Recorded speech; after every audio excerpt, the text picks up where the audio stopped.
अब क्योंकि हम लोगों ने लास्ट टाइम मॉलिक्यूलर ऑर्बिटल के लिए एनर्जी लेवल डायग्राम्स तैयार कर लिए थे, राइट, जो कि इस तरीके से है। और आप इसके इस साइड पर आप देखेंगे कि यहाँ पर एनर्जी लेवल इंक्रीज़ होते हुए हम ड्रॉ कर सकते हैं कि यहाँ से एनर्जी लेवल इंक्रीज़ होगा। तो अगर हम इसमें सबसे सिंपलेस्ट मॉलिक्यूल हाइड्रोजन के लिए अगर हम एनर्जी लेवल्स को ड्रॉ करें तो हमारे पास वो कुछ पिक्चर इस तरह से आएगी कि ये है हाइड्रोजन के एटॉमिक ऑर्बिटल्स, जिसमें कि एक एक इलेक्ट्रॉन होंगे और ये 1s1 की इलेक्ट्रॉन कॉन्फ़िगरेशन होगी। और जैसे ये दोनों एटॉमिक ऑर्बिटल कंबाइन होंगे तो यहाँ पर एक बनेगा मॉलिक्यूलर ऑर्बिटल बॉन्डिंग में और एक बनेगा एंटी बॉन्डिंग में मॉलिक्यूलर ऑर्बिटल बनेगा। अब अगर रूल्स देखें तो रूल्स सिंपली वही रूल्स हैं जो हम लोगों ने एटॉमिक ऑर्बिटल्स की फिलिंग में लगाए थे। तो एटॉमिक ऑर्बिटल्स की फिलिंग के लिए हम लोगों ने इस्तेमाल किया था रूल्स को, वो थे अफबाउ प्रिंसिपल। तो सेम अफबाउ प्रिंसिपल इसमें अप्लाइड होगा, hunts rule, Pauli's exclusion. Okay, तो ये लोअर एनर्जी लेवल है, इसमें आप देखेंगे कि पहले एक इलेक्ट्रॉन आएगा जो कि इस ऑर्बिटल से है और सेकंड इलेक्ट्रॉन यहाँ से इधर आ जाएगा। जैसे आप सेकंड इलेक्ट्रॉन प्लेस करेंगे तो आपको ध्यान रखना है कि आपने पॉलीज प्रिंसिपल को ज़रूर फॉलो करना है और उसके बिहाफ पर आप यहाँ पे हमेशा पेयर्ड इलेक्ट्रॉन ही रखेंगे। तो इस तरीके से हाइड्रोजन के अंदर मेरे पास दो इलेक्ट्रॉन्स ऐसे आ गए हैं जो कि बॉन्डिंग में जा रहे हैं और एंटी बॉन्डिंग मॉलिक्यूलर ऑर्बिटल के लिए कोई भी इलेक्ट्रॉन नहीं है, राइट। और क्योंकि ये इलेक्ट्रॉन्स यहाँ पर दो हैं तो आप यहाँ पे देख सकते हैं कि जो नेट इलेक्ट्रॉन्स जो बॉन्डिंग के लिए आ रहे हैं वो दो इलेक्ट्रॉन्स हैं, राइट। तो दो इलेक्ट्रॉन्स बॉन्डिंग के लिए नेट आ रहे हैं और क्योंकि ये दो एटम्स की तरफ से कंट्रीब्यूटेड है तो पर हेड या पर एटम जो इलेक्ट्रॉन्स होंगे वो एक होगा और इसे हम नाम दे देते हैं बॉन्ड ऑर्डर का। ओके, तो बॉन्ड ऑर्डर क्या है? बॉन्ड ऑर्डर है कि कितने एवरेज इलेक्ट्रॉन जो है सिंगल एटम जो है वो शेयर कर रहा है फॉर बॉन्डिंग, नेट बॉन्डिंग, ना कि एंटी बॉन्डिंग काउंट करके। और साथ ही क्योंकि इलेक्ट्रॉन्स यहाँ पर पेयर्ड हैं तो ये भी क्लियर हो जाती है पिक्चर की डायामैग्नेटिक है, राइट। अब यहाँ पर ये बात समझने लायक है कि जिस तरीके से हमने valence bond theory, VSEPR theories, हमने इनकी सभी की डिटेल्स पढ़ी, लेकिन उस डिटेल में कहीं पर ये नहीं पता लग रहा था कि किसी सब्सटेंस के पैरामैग्नेटिक होने का क्या रीज़न हो सकता है। तो वहाँ पर वैलेंस बॉन्ड थ्योरी या वेस्पर थ्योरी वो फेल थी और यहाँ पर हम बात कर रहे हैं मॉलिक्यूलर ऑर्बिटल थ्योरी की, जिसमें ये पता लगता है कि अगर अनपेयर्ड इलेक्ट्रॉन है तो वो जो है पैरामैग्नेटिक होगा, अनपेयर्ड इलेक्ट्रॉन होने के कारण ये पैरामैग्नेटिक होगा, राइट। अब मैं यहाँ पर इसकी दूसरा एग्जांपल लेता हूँ कि अगर हम इसके मॉलिक्यूलर आयंस ले लें तो क्या उस समय इसकी एग्जिस्टेंस हो सकती है पॉसिबल। जैसे कि मैं यहाँ पर एक एग्जांपल लेता हूँ H2 सिंगल नेगेटिव के लिए, राइट, और मैं यहाँ पर लिखूँगा H2 सिंगल पॉजिटिव के लिए। तो सबसे पहले मैं सिंगल नेगेटिव के लिए ड्रॉ करूँगा और उसके लिए मैं इसी पिक्चर का यूज़ करूँगा। अब आप देखेंगे कि यहाँ पर क्योंकि सिंगल इलेक्ट्रॉन दोनों साइड थे और ये एटम्स थे तो H2 को हम सिंपली इस तरीके से लिख सकते हैं कि एक H और एक H एन आयन का बेसिकली जोड़ है। तो अगर यहाँ पर ये H है तो इसको आप एन आयन कर सकते हैं, तो यहाँ पर आपके पास 1s2 आ जाएगा। ओके, और उस कंडीशन में जो बॉन्डिंग होगी उसमें आप देखेंगे कि यहाँ पर अब एक इलेक्ट्रॉन जो है वो एंटी बॉन्डिंग में भी मूव करेगा, राइट। और ऐसे कंडीशन में अगर आप नेट इलेक्ट्रॉन्स देखते हैं कि net electrons on an average कितने बॉन्डिंग के लिए कंट्रीब्यूट हो सकते हैं, राइट, जिसे हम बॉन्ड ऑर्डर कह रहे हैं, तो यहाँ पर देखेंगे कि बॉन्डिंग में दो इलेक्ट्रॉन्स हैं और कितने इलेक्ट्रॉन्स एंटी में हैं, वो एक इलेक्ट्रॉन है, right. So net and on an average हमारे पास नेट एक ही इलेक्ट्रॉन है जो पार्टिसिपेट कर रहा है बॉन्डिंग में, और क्योंकि वो पार्टिसिपेशन दो एटम्स के बीच में है तो पर हेड ये आएगा 0.5, विच मीन्स कि इसका जो बॉन्ड ऑर्डर है वो 0.5 हो गया। अब बॉन्ड ऑर्डर अगर कम है, इससे अगर बॉन्ड ऑर्डर कम है मीन्स कि यहाँ पर बॉन्डिंग वीक है, बट स्टिल ये एग्जिस्ट कर रहा है। अगर बॉन्ड ऑर्डर 0 हो जाता है तो इसका मतलब नॉन एग्जिस्टिंग हो गया है, लेकिन अगर बॉन्ड ऑर्डर पॉजिटिव है तो हमेशा एग्जिस्ट करेगा। नेगेटिव बॉन्ड ऑर्डर का कोई कॉन्सेप्ट ही नहीं बनता, वो तभी पॉसिबल है जब एंटी बॉन्डिंग में इलेक्ट्रॉन्स हो बट बॉन्डिंग में ना हो, राइट। ओके, अब अगर मैं इसको यहाँ पे हाइड्रोजन पॉजिटिव केटायन के लिए देखें, मॉलिक्यूलर ये आयन है, मॉलिक्यूलर आयन, ओके, तो यहाँ पर आपके पास वैसे ही दो एटॉमिक ऑर्बिटल्स हो जाएंगे और उसके बाद फिर यहाँ पर आ गए मॉलिक्यूलर ऑर्बिटल्स, और इसको मैं ले सकता हूँ कि ये जो है बेसिकली कॉम्बिनेशन है H का along with the H+ ion. तो इसके लिए आप क्या करेंगे कि एक इलेक्ट्रॉन तो यहाँ पर आप प्लेस कर सकते हैं और ये आप वेकेंट रखेंगे, तो डेफिनेटली एक ही इलेक्ट्रॉन, तो एक इलेक्ट्रॉन यहाँ पर प्लेस हो गया, राइट। अब अगर आप इसका बॉन्ड ऑर्डर देखें तो it should be 1 right? One is in bonding and no one is in anti-bonding, but this one electron is basically shared by the two. So what is the bond order? You get 0.5 again. So जब भी आपके पास एक unpaired electron होगा तो वो हमेशा ही paramagnetic होंगे। तो यहाँ पर जो दोनों ही स्पीशीज़ हैं हाइड्रोजन मॉलिकुलर एन आयन या केट आयंस की, दोनों ही बेसिकली पैरामैग्नेटिक हैं। लेकिन यहाँ पर एक क्वेश्चन बड़ा ही इंपॉर्टेंट है कि दोनों के बॉन्ड ऑर्डर्स इक्वल हैं, तो ऐसे में स्टेबिलिटी का क्या ऑर्डर होगा? इनमें से ज़्यादा स्टेबल कौन होगा? वेल, इसमें से ज़्यादा स्टेबल होगा ये वाला। ये ज़्यादा स्टेबल क्यों है और ऊपर वाला क्यों नहीं स्टेबल है? ऊपर वाला इसलिए स्टेबल नहीं है क्योंकि इसमें एक इलेक्ट्रॉन जो है वो एंटी बॉन्डिंग में एंटर हो चुका है। तो स्टेबिलिटी होने के लिए ज़रूरी है कि एंटी बॉन्डिंग में इलेक्ट्रॉन्स मिनिमम हो या ना हो। तो यहाँ पर इलेक्ट्रॉन एक है एंटी बॉन्डिंग में, यहाँ पर एंटी बॉन्डिंग में इलेक्ट्रॉन नहीं है, राइट। अब अगर मैं हीलियम के लिए देखूँ कि क्या हीलियम का मेरे पास मॉलिक्यूल मीन्स He2 एग्जिस्ट कर सकता है या नहीं, तो आप बड़ा ही सिंपली आप यहाँ पर नज़र डाल सकते हैं कि आपके पास इस तरीके से हीलियम का एटॉमिक ऑर्बिटल्स कंबाइन होंगे। तो इनके दो electron which are present in 1s electron, तो यहाँ पे टोटल 4 हो गए। यहाँ पे 2 बॉन्डिंग में, 2 ही एंटी बॉन्डिंग में। बिकॉज जितने बॉन्डिंग में उतने एंटी बॉन्डिंग में, सो जो नेट रिजल्ट होगा वो ये कि बॉन्ड ऑर्डर शुड बी 0। अब अगर बॉन्ड ऑर्डर 0 हो गया तो इसके एंटी बॉन्डिंग में और बॉन्डिंग में इलेक्ट्रॉन्स इक्वल होंगे, राइट। और बॉन्ड ऑर्डर 0 होने का मतलब कि it does not exist, right, do not exist. और साथ ही आपके पास इसके पैरामैग्नेटिक या डायामैग्नेटिक होने का क्वेश्चन भी इसमें ख़त्म हो जाता है क्योंकि एग्जिस्ट नहीं कर रहा ना। अब हम थोड़े से उन एटम्स के लिए चलते हैं जो कि थोड़े से ज़्यादा इलेक्ट्रॉन कैरी करते हैं, right. For example carbon, nitrogen. तो मैंने यहाँ पर स्टार्ट किया हुआ है कार्बन से। तो सबसे पहले हम कार्बन के जो एटॉमिक ऑर्बिटल्स हैं उन इलेक्ट्रॉन कॉन्फ़िगरेशन के बिहाफ पर उनमें इलेक्ट्रॉन्स रखेंगे जो कार्बन की एटॉमिक इलेक्ट्रॉन कॉन्फ़िगरेशन है। तो कार्बन के लिए यहाँ पर है ये 1s, तो 1s में 2 इलेक्ट्रॉन और इसमें भी 1s में 2 इलेक्ट्रॉन। यहाँ पर ऊपर होगा 2s2, राइट। तो मैं यहाँ पे इसको लिख दूंगा कि ये 2s2 है और इसके ऊपर फिर हमारे पास होगा यहाँ पे 2p, ओके, इसमें भी 2 इलेक्ट्रॉन्स, ओके। अब हम इन सभी इलेक्ट्रॉन्स को जो कि एटॉमिक ऑर्बिटल्स में थे, इन इलेक्ट्रॉन्स को हम लोग मॉलिकुलर ऑर्बिटल में फॉलो करते हुए लगाएंगे उन रूल्स को जो हमने एटॉमिक के लिए रूल्स फॉलो किए थे, राइट। तो यहाँ पर आप देखेंगे कि टोटल 4 इलेक्ट्रॉन्स हैं, तो 4 को ऑब्वियसली लोअर एनर्जी लेवल पहले फिल करेंगे, means above principle. Pairing of electrons हैं, मींस पॉलीज एक्सक्लूजन प्रिंसिपल। और उसके बाद फिर आप यहाँ पे प्लेस करेंगे। अब आपको यहाँ पे क्लियर पिक्चर नज़र आ रही होगी कि ये सीन बिल्कुल वैसा ही है जैसे कि अभी मैं थोड़ी देर पहले हीलियम के लिए दिखाया था। तो इसका नेट बॉन्ड ऑर्डर 0 है, means this should not be involve in bonding, right. So ये पीस जो है बॉन्डिंग में इन्वॉल्व नहीं होगा। अब सेम ही ऐसा ही इफेक्ट आप जो है 2s के लिए भी आप नज़र डालेंगे तो 2s में भी ऐसा ही इफेक्ट आपको मिलेगा देखने को, क्योंकि 2s में भी कम्प्लीटली इलेक्ट्रॉन्स 4 ही हैं, तो इसकी भी नेट रिजल्ट जो है वो 0 होगा। इसमें भी कोई बॉन्डिंग नहीं होगी। बात आती है 2p की। तो अगर आप 2p में देखते हैं तो आपके पास 2p में यहाँ पर single electron and single electron, again single and single, और एक p जो है यहाँ पर वेकेंट भी होगा।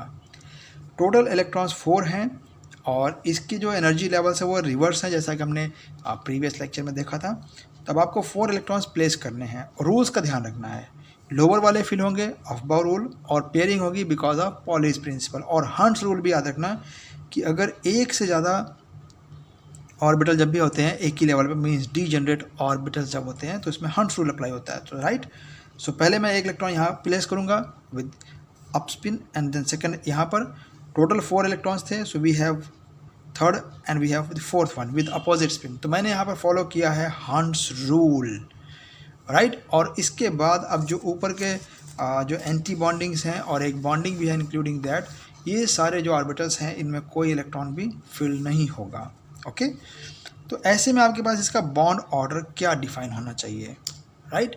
तो ऐसे में आप इसका बॉन्ड ऑर्डर बहुत ही सिंपली डिफाइन कर सकते हैं इस वजह से कि एटलीस्ट इसके अंदर यहाँ तक तो कोई भी बॉन्डिंग नहीं हो रही है, बिकॉज बॉन्डिंग और एंटी बॉन्डिंग के इलेक्ट्रॉन्स जो है वो इक्वल हैं।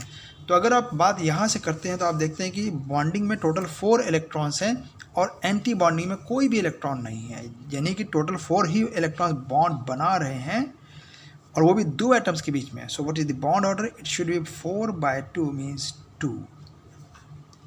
This is the bond order. और बिकॉज इसमें कोई अनपेयर्ड इलेक्ट्रॉन नहीं है, so this is basically diamagnetic. Okay, ये दो बातें आपको बिल्कुल क्लियर हो गई। अब एक सबसे इंपॉर्टेंट चीज़ ये कि दोनों π2px और π2py ये केवल पाई बॉन्ड्स बना सकते हैं। तो ये जो दो बॉन्ड्स बन रहे हैं, these two bonds are only pi bonds.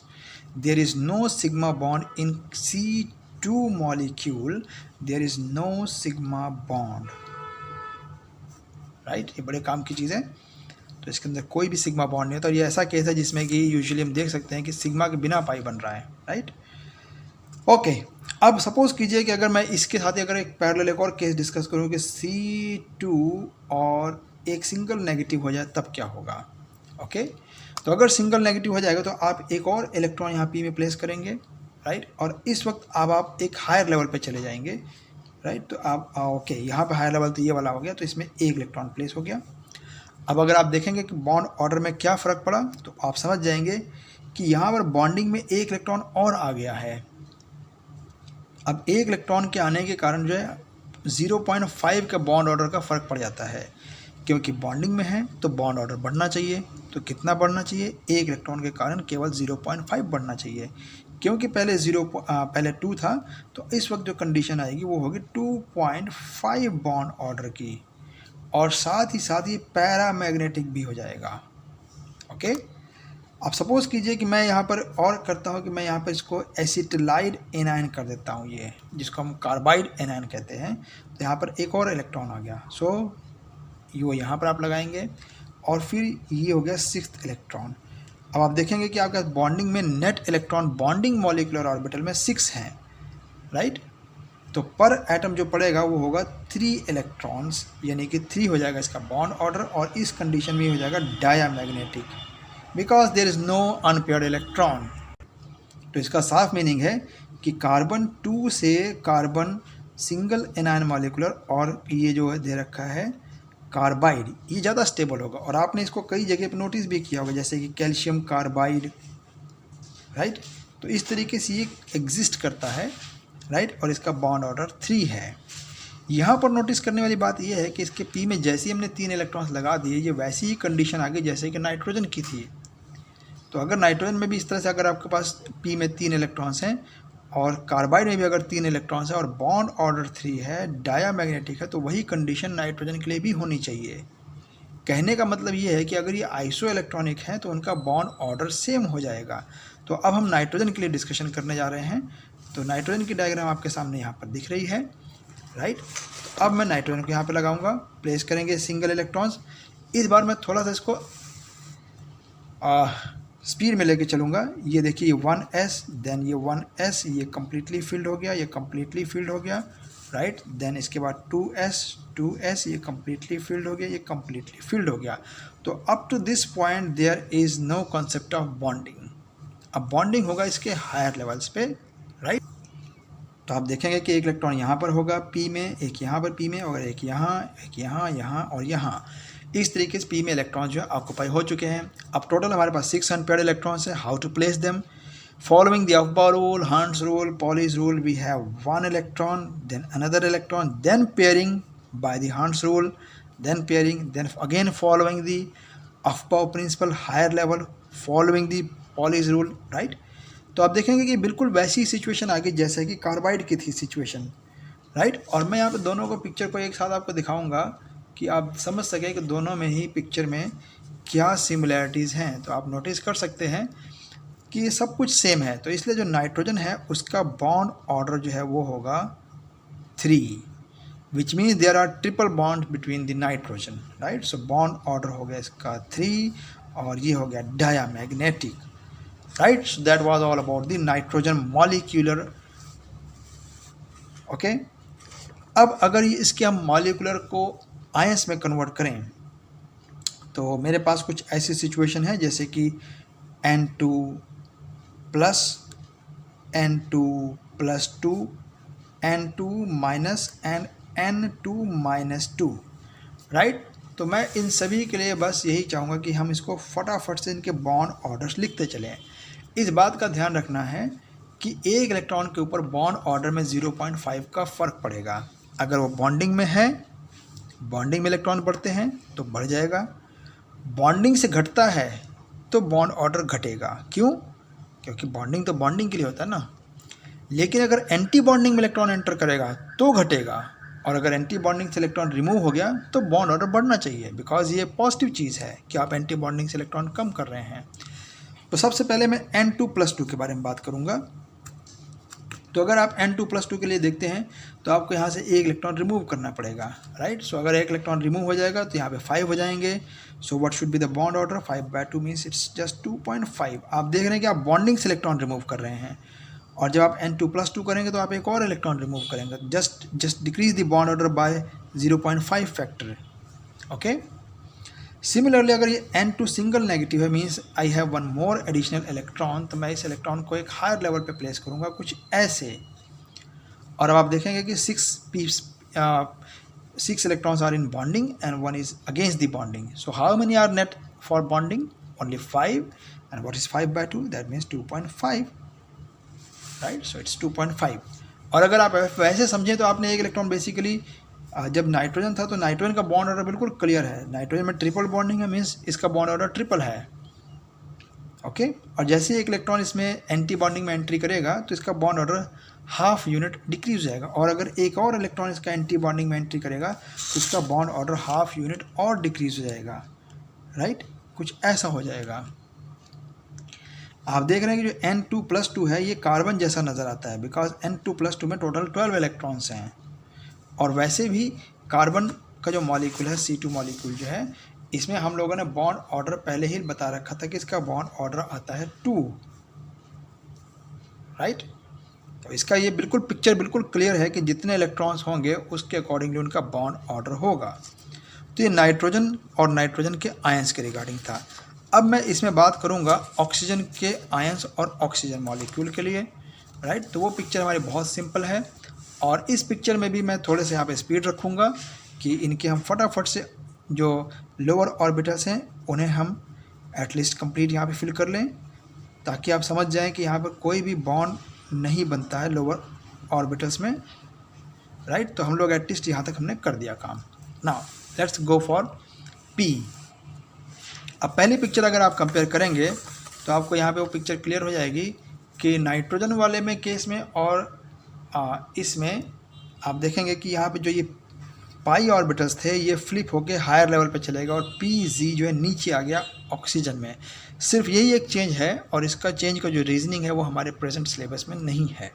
Okay, all right. सो अब ऑक्सीजन के P में इलेक्ट्रॉन्स हमें प्लेस करने हैं, तो मैं ऑक्सीजन के यहाँ पे P को थोड़ा जूम कर लेता हूँ आपको शो करने के लिए। ये P हो गया हमारे पास, थोड़ा सा zoom little bit, right.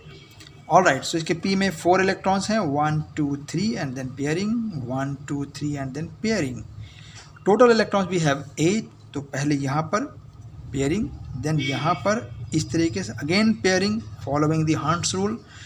I have basically field 6 electrons in the vacant orbitals. अब मेरे पास रहेगा 2 इलेक्ट्रॉन्स, तो कहाँ फिल होंगे? वो यहाँ पर फिल हो जाएंगे, राइट। अब आप इस पॉइंट को समझ सकते हैं कि यहाँ पर 2 अनपेयर्ड इलेक्ट्रॉन्स क्लियर कट हैं, 2 अनपेयर्ड इलेक्ट्रॉन्स हैं क्लियर कट। तो इसका बॉन्ड ऑर्डर क्या होगा? बॉन्ड ऑर्डर फॉर ऑक्सीजन, अगर मैं यहाँ पे लिखूँगा O2 के लिए बॉन्ड ऑर्डर क्या होगा, तो इसका जो बॉन्ड ऑर्डर है that should come out to be 2। Why? Because 6 people are involve in making bond while 2 are against their intention of making bond. So how many are net for bonding? 4. And जब हम average देखेंगे तो it should be 2।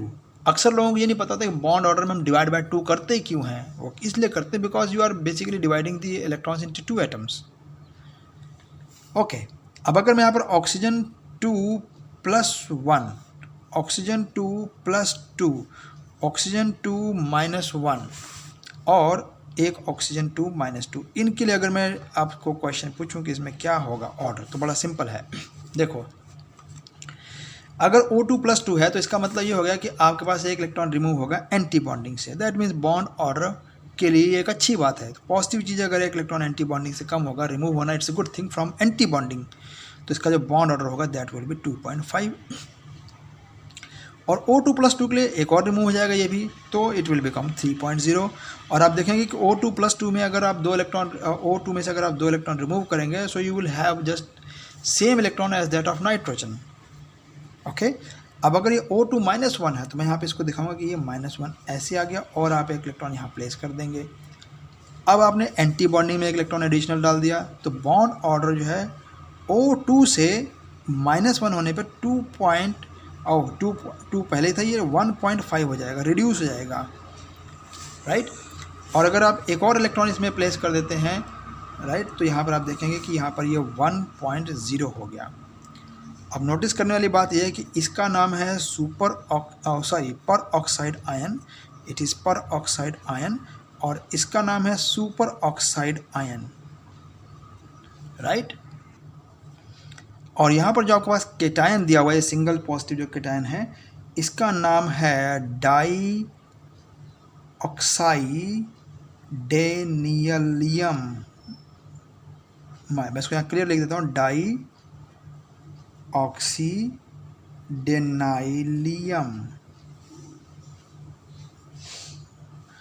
ऑक्सीडेनाइलियम mile, right. So ये आइल stand for positive, तो ये single positive के लिए हो गया।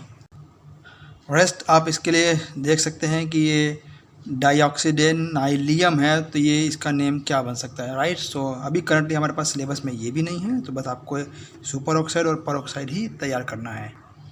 अब अगर फ्लोरीन के लिए देखें कि फ्लोरीन का मॉलिक्यूल जो है वो क्या हमारे लिए एग्जिस्ट कर सकता है या नहीं कर सकता, राइट। सो यहाँ पे मैं फ्लोरीन के electron configuration atomic and then molecular level पे, राइट, और इसी तरीके से इसको हम कंप्लीट कर लेते हैं पहले, राइट। अब आ जाते हैं फ्लोरीन के 2p के लिए। तो 2p में इसके 5 इलेक्ट्रॉन्स हैं और इसके अकॉर्डिंगली यहाँ पर भी आप इलेक्ट्रॉन्स को प्लेस करेंगे। यहाँ पर मैंने 6 लगा दिए हैं, 5 and 5 makes 10, out of which 6 are here, then 7, 8, 9 and 10। तो आप देख सकते हैं कि इसमें ऊपर तक में कोई भी जो इलेक्ट्रॉन वो अनपेयर्ड नहीं है, सो डायमैग्नेटिक है, एंड नेट जो बॉन्ड ऑर्डर होगा that bond order will be just 1, right. और इसलिए because 6 - 4 means there are only 2 electrons for bonding, so per atom जो है आपके पास जो नेट इलेक्ट्रॉन्स बचेंगे वो 1 बचेंगे, so it's diamagnetic, right. And similarly अगर आपके पास एक नियॉन है, नियॉन मॉलिकुलर फॉर्म में एग्जिस्ट कर सकता है या नहीं, तो इसका आंसर है no, it cannot exist, because यहाँ पर जितने भी बॉन्डिंग इलेक्ट्रॉन्स हैं उतने ही आपके पास एंटी बॉन्डिंग इलेक्ट्रॉन्स है। सो इस करके कोई भी ऐसा नहीं चाहता है कि बॉन्डिंग हो सके, तो ऑब्वियसली नियॉन के अंदर कभी भी मॉलिक्यूलर फॉर्म आपको नहीं मिलेगी।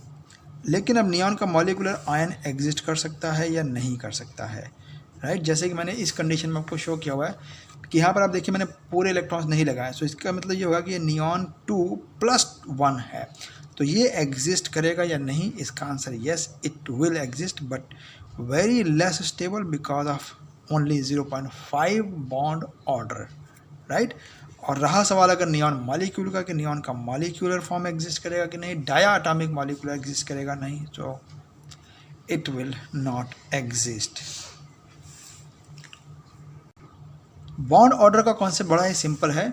अगर आपके पास बॉन्ड ऑर्डर जो है वो फ्रैक्शनल है, जब भी फ्रैक्शनल है इसका मतलब वो ये इंडिकेट कर रहा है कि जो इलेक्ट्रॉन्स है वो एक इलेक्ट्रॉन है जो कि 2 एटम्स में कंट्रीब्यूट कर रहा है, तो हमेशा ही वो पैरामैग्नेटिक होगा, ऑलवेज पैरा, हमेशा। अगर बॉन्ड ऑर्डर फ्रैक्शनल है तो, बट इसका मतलब ये भी है कि अगर फ्रैक्शनल नहीं है वो तो भी पैरा हो सकता है, ठीक है। फॉर एग्जांपल अगर मैं यहाँ पर केस आपके सामने डिस्कस करूँ O2 का केस जो ऑक्सीजन था, राइट, तो हम देख सकते हैं कि ऑक्सीजन के केस में आप देखेंगे कि यहाँ पर जब ये अनपेयर्ड इलेक्ट्रॉन्स थे इस पॉइंट पर, तो बॉन्ड ऑर्डर 2 था, ओके। तो बॉन्ड ऑर्डर फ्रैक्शनल तो नहीं था लेकिन वो पैरामैग्नेटिक था, राइट। तो ये एक इसकी खास पॉइंट है। और दूसरा पॉइंट ये कि अगर आपके पास जो इलेक्ट्रॉन्स हैं, टोटल इलेक्ट्रॉन्स अगर 14 इलेक्ट्रॉन्स हैं जस्ट लाइक ऑफ नाइट्रोजन, तो 14 इलेक्ट्रॉन्स हैं, तो इसका जो बॉन्ड ऑर्डर होगा वो होगा 3। जैसे जैसे ये 14 से कम होता चला जाएगा उसके अकॉर्डिंगली बॉन्ड ऑर्डर जो है वो डिक्रीज होता जाएगा, 2.5, देन 2.0, 1.5, 1.0, 0.5, ओके।